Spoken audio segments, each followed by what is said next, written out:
നിലവിൽ അവസാനവട്ട ഒരുക്കത്തിലാണ് വയനാട് മണ്ഡലമുള്ളത്. സ്ത്രീകൾക്ക് പ്രാതിനിധ്യവുമായി 3 സ്ത്രീ സൗഹൃദ പോളിംഗ് ബൂത്തുകളാണ് ഇപ്പോൾ ജില്ലയിൽ ഒരുക്കിയിട്ടുള്ളത്. അതേസമയം മാവോയിസ്റ്റ് ഭീഷണി നിലനിൽക്കുന്നതിനാൽ 198 ബൂത്തുകളിൽ പ്രത്യേക സുരക്ഷയും ഏർപ്പെടുത്തുന്നുണ്ട്. മാനന്തവാടി, നിലമ്പൂർ മണ്ഡലങ്ങളിലാണ് സുരക്ഷ ഒരുക്കിയ ബൂത്തുകൾ അധികമുള്ളത്. കൂടുതൽ വിവരങ്ങളുമായി അർജുൻ PS ചേർന്നുണ്ട്. അർജുൻ, ഒരുപക്ഷെ തെരഞ്ഞെടുപ്പിൻ്റെ ഈ ഒരു ആവേശത്തിൽ പോലും ചില ആശങ്കകൾ, ചില ഭീതികൾ ഉയരുന്നുണ്ട്. പ്രത്യേകിച്ചും കമ്മ്യൂണിസ്റ്റ് ഭീകരരുടെ ഒരു സാന്നിധ്യം അവിടെ കഴിഞ്ഞ ദിവസങ്ങളിലൊക്കെ തന്നെയും ഉണ്ടായിരുന്നു. അവർ ജനങ്ങളോട് നേരിട്ടെത്തി ആഹ്വാനം ചെയ്തിരുന്നു, ഇത്തരത്തിൽ തെരഞ്ഞെടുപ്പിൽ പങ്കെടുക്കരുത്, വോട്ടെടുക്കാൻ അല്ലെങ്കിൽ വോട്ടിടാൻ പോകരുത്, അത്തരത്തിലുള്ള ആഹ്വാനങ്ങളൊക്കെയും അവർ നടത്തിയിരുന്നു. അങ്ങനെയെങ്കിൽ നിലവിൽ ഇപ്പോഴും ഈ ഒരു ആശങ്കജനകമായൊരു സാഹചര്യത്തെ എങ്ങനെയാണ് അവിടെ വിലയിരുത്തപ്പെടുന്നത്?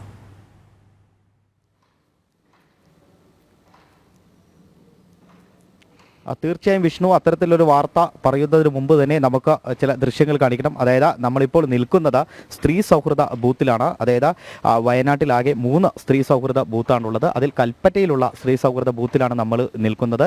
HIM UP സ്കൂളിലാണ് ഈ ബൂത്ത് ഉള്ളത്.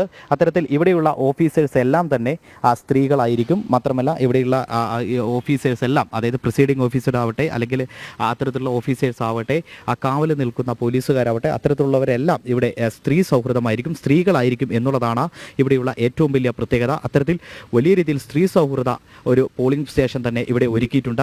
മറ്റ് പോളിംഗ് സ്റ്റേഷനുകളുള്ളത് ബത്തേരിയും മാനന്തവാടിയുമാണ് സ്ത്രീ സൗഹൃദ പോളിംഗ് സ്റ്റേഷനിൽ ഉള്ളത്.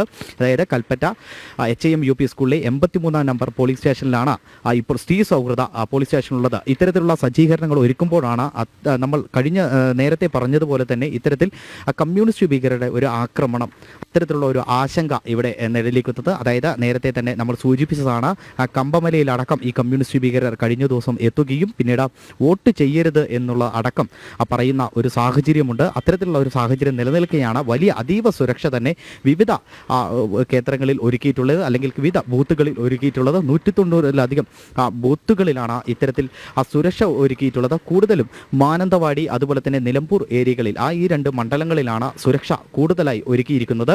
ആ ഒരു സാഹചര്യത്തിൽ വലിയ രീതിയിലുള്ള ഒരു സുരക്ഷാ ക്രമീകരണങ്ങളാണ് ബൂത്തുകളിലൊക്കെ ഒരുക്കുന്നത്. പ്രത്യേകിച്ച് മാനന്തവാടിയിലും നിലമ്പൂരിലും. മാനന്തവാടിയാണ് കഴിഞ്ഞ ദിവസം, മാനന്തവാടി കമ്പമലയിലാണ് ഈ കമ്മ്യൂണിസ്റ്റ് ഭീകരർ എത്തുകയും അവിടെ വലിയ രീതിയിലുള്ള ഒരു അന്തരീക്ഷം സൃഷ്ടിക്കുകയും ചെയ്തത്. അവിടെ എത്തിയ ശേഷം അവർ 20 മിനിറ്റോളം അവിടെയുള്ള തോട്ടം തൊഴിലാളികളോട് സംസാരിച്ചു എന്നുള്ളതാണ് നമുക്ക് മനസ്സിലാക്കാൻ കഴിയുന്നത്. അതിൻ്റെ ദൃശ്യങ്ങളൊക്കെ നമ്മൾ മുൻപ് കാണിച്ചത് തന്നെയാണ്. നമ്മൾ ജനം TV-യാണ് ആ കാര്യം ആദ്യമായി റിപ്പോർട്ട് ചെയ്തത്. അത്തരത്തിൽ വരികയും പിന്നീട് അവരോട് വോട്ട് ചെയ്യൽ എന്നുള്ളത് കാര്യങ്ങൾ അടക്കം പറഞ്ഞുകൊണ്ടാണ് തിരിച്ചുപോയത്. പിന്നീട് ഈ തെരഞ്ഞെടുപ്പ് കമ്മീഷനിലുള്ള ഓഫീസേഴ്സ് അടക്കം അവിടെ ചെന്നിട്ടാണ് ജനങ്ങളെ ബോധവൽക്കരിക്കുകയും നിങ്ങൾ തീർച്ചയായും വോട്ട് ചെയ്യണമെന്ന് പറയുകയും ചെയ്തത്. ഇത്തരത്തിൽ വലിയ രീതിയിലുള്ള ഒരു ആശങ്ക കൂടി ഈ വയനാട്ടിലുണ്ട്.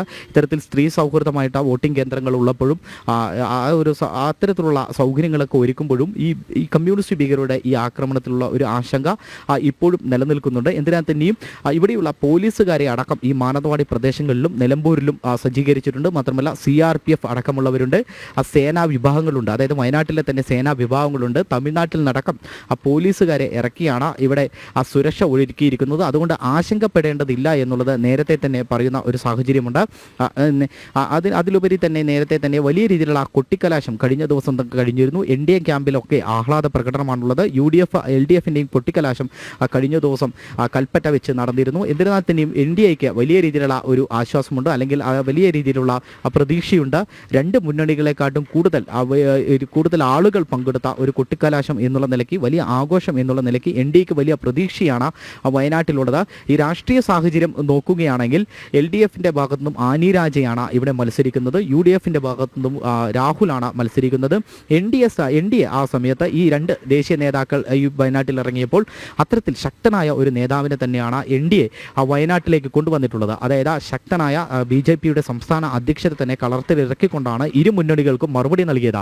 ഇന്ന് രാവിലെ തന്നെ നമ്മൾ ചില ദൃശ്യങ്ങളടക്കം കാണിച്ചിരുന്നു. അതായത് DMK-യും ഈ ഇത്തരത്തിലുള്ള LDF-ഉം തമ്മിലുള്ള ചില സംഘർഷം നമ്മൾ പ്രേക്ഷകർക്ക് കാണിക്കുകയും ചെയ്തിരുന്നു. അതായത് അത്തരത്തിൽ വലിയ രീതിയിലുള്ള ഒരു സംഘർഷത്തിലേക്ക് കഴിഞ്ഞ ദിവസം പോയിരുന്നു. DMK-യുടെ അടക്കം കൊടികൾ വലിച്ചെറിയുന്ന കാഴ്ച കണ്ടിരുന്നു. INDIA മുന്നണിയിൽ ഒന്നാണ് രണ്ടുപേരും. അവരാണ് കഴിഞ്ഞ ദിവസം തെരുവിൽ ഇത്തരത്തിലുള്ള ഒരു യുദ്ധത്തിൽ ഏർപ്പെട്ടിരുന്നത്. എന്നാലും എന്തിനാ തന്നെയും INDIA-യുടെ മുന്നണികൾ തമ്മിലുള്ള മത്സരമാണ് വയനാട്ടിൽ നടക്കുക. അതായത് ഒരിടത്ത് രാഹുൽ, മറ്റൊരു സ്ഥലത്ത് ആനി രാജയുണ്ട്. ഇത്തരത്തിൽ രാഹുൽ ഗാന്ധി ഇവിടെ മത്സരിക്കുക, രാഹുൽ ഗാന്ധി ഇവിടെ മത്സരിക്കാൻ വരുമ്പോൾ തന്നെ ആനി രാജ ചോദിച്ചിരുന്നു, എന്തിനാണ് രാഹുൽ ഇവിടേക്ക് വരുന്നത്, നമ്മൾ ഒരു മുന്നണിയാണ്, എന്തിനാണ് ഇവിടെ മത്സരിക്കുന്നത്? ആ ഒരു തരത്തിലുള്ള ചോദ്യങ്ങൾ തന്നെ ചോദിക്കുന്ന ഒരു സാഹചര്യമുണ്ടായി. അതൊക്കെ ഈ വയനാടിൻ്റെ വോട്ടർമാരുടെ മനസ്സിലുണ്ട്. വോട്ടർമാരുടെ ചോദ്യവും അതാണ്, പിന്നെ എന്തിനാണ് ഇവർ ഇവിടെ മത്സരിക്കുന്നത് എന്നുള്ളതാണ്. മുകളിൽ ഒന്നിച്ച് മത്സരിക്കുകയും താഴെ വരുമ്പോൾ, കേരളത്തിൽ വരുമ്പോൾ മാത്രം ഇത്തരത്തിൽ ഒരു സംഘർഷം ഉണ്ടാക്കുകയും ജഗട കൂടുകയും ചെയ്യുന്നത് എന്തിനാണെന്നുള്ള ഒരു ചോദ്യം കൂടെ ഇവിടെയുള്ള വോട്ടർമാർ ചോദിക്കുന്നുണ്ട്. മാത്രമല്ല നിരവധി പ്രശ്നങ്ങൾ വയനാടിനെ സംബന്ധിച്ചിടത്തോളം ഉണ്ട്. അതായത് നേരത്തെ നമ്മൾ സൂചിപ്പിച്ചതുപോലെ തന്നെ, എപ്പോഴും സൂചിപ്പിക്കുന്ന പോലെ തന്നെ വന്യമൃഗശല്യമാണ് അതിൽ ഏറ്റവും വലുത്. 4 മാസത്തിനിടെ 3 ജീവനുകളാണ് പൊലിഞ്ഞത്. അതിനു മുമ്പേയും ഏറെ ജീവനുകൾ പൊലിഞ്ഞ ഒരു സ്ഥലം കൂടിയാണ് വയനാട് എന്ന് പറയുന്നത്. നിരവധി വന്യമൃഗ ആക്രമണങ്ങളുണ്ടായി. മാത്രമല്ല ചുരം ബദൽപാത വർഷങ്ങളായിട്ടുള്ള ആവശ്യമാണ്. ചുരം ബദൽപാത, രാത്രിയാത്രാ നിരോധനം, അതായത് തമിഴ്നാട്, കർണാടക എന്നീ സംസ്ഥാനങ്ങൾ തമ്മിൽ ബന്ധിപ്പിക്കുന്ന ഒരു ഇടം കൂടിയാണ് വയനാട് എന്ന് പറയുന്നത്. അവിടെ ചുരം ബദൽപാത ഒരു വലിയ വിഷയമാണ്. രാത്രിയാത്രാ നിരോധനം വലിയ വിഷയമാണ്. രാത്രിയായി കഴിഞ്ഞാൽ ഈ 2 സംസ്ഥാനത്തും പോകുവാൻ കഴിയാത്ത ഒരു അവസ്ഥയുമുണ്ട്. മാത്രമല്ല ചുരത്തിലൂടെ കയറുമ്പോൾ തന്നെ വലിയ ബ്ലോക്കുകളാണ് അനുഭവപ്പെടുന്നത്, വലിയ വാഹന തിരക്കുകളാണ് അനുഭവപ്പെടുന്നത്. ഇതുമൂലം വലിയ രീതിയിലുള്ള കഷ്ടതകൾ അനുഭവിക്കുന്ന, ദുരിതം അനുഭവിക്കുന്ന നാട്ടുകാരാണ് വയനാട്ടിലുള്ളത്. ഇതിനൊക്കെ ഒരു മറുപടിയായിരിക്കും ഇത്തവണത്തെ വോട്ട് എന്നുള്ളതാണ് നമുക്ക് മനസ്സിലാക്കാൻ കഴിയുന്നത്.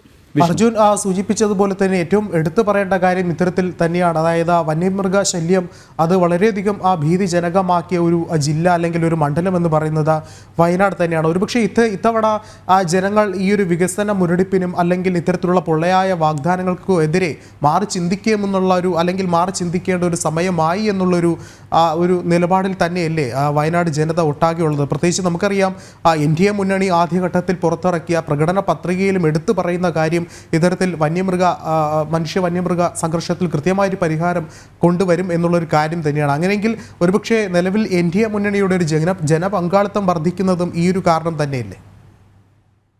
തീർച്ചയായും വിഷ്ണു, അതായത് UDF-ന്റെ ഇത്തരത്തിലുള്ള പത്രിക കൂടി നമ്മൾ പരിശോധിക്കേണ്ടതുണ്ട്. അതിൽ പറയുന്നത് ഇപ്രകാരമാണ്: നാട്ടിലുള്ള മൃഗങ്ങളുടെ അത്ര പരിഗണന തന്നെ കാട്ടിലുള്ള മൃഗങ്ങൾക്കും നൽകണമെന്നാണ് UDF-ന്റെ പ്രകടന പത്രികയിലടക്കം ഇവിടെ പറഞ്ഞിട്ടുള്ളത്. അത് തികച്ചും വയനാട്ടുകാരെ നിരാശപ്പെടുത്തുന്ന ഒന്നായിരുന്നു. അതായത് മനുഷ്യർക്ക് നൽകാത്ത പ്രാധാന്യം എന്തിനാണ് മൃഗങ്ങൾക്ക് നൽകുന്നത് എന്നുള്ളതാണ് ഇവിടെയുള്ള കർഷകരടക്കം ചോദിക്കുന്നത്. നേരത്തെ തന്നെ വാഗേരിയിൽ ഒരു കടുവ ഒരാളെ കൊന്നു തിന്നുന്ന ഒരു കാഴ്ച ഉണ്ടായിരുന്നു.